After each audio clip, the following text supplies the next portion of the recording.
না সুরত, ঠাকুর শুধু কল্পতরু নন, ঠাকুর আজ ভক্তবাঞ্ছা কৃপা কল্পতরু হয়েছেন। ভক্তবাঞ্ছা কৃপা কল্পতরু।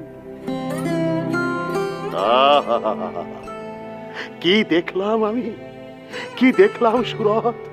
আমি দেখলাম যেন বেদ বেদান্ত অতিক্রম করে ব্যাসদেব বাল্মীকির ওই কলমের নির্যাস নিংড়ে পরম করুণাময় ভগবান শ্রীরাম আর পরম পুরুষ ভগবান শ্রীকৃষ্ণ একাত্ম হয়ে এক দেহে আমার সম্মুখে এসে দাঁড়িয়েছেন।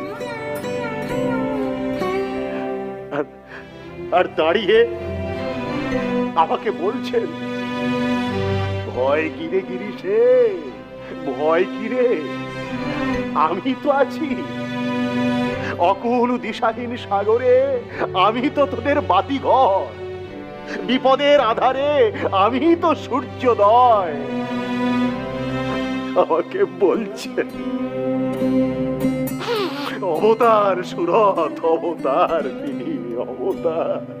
দাদা, আমি পারছি না রে অতুল, আমি পারছি না।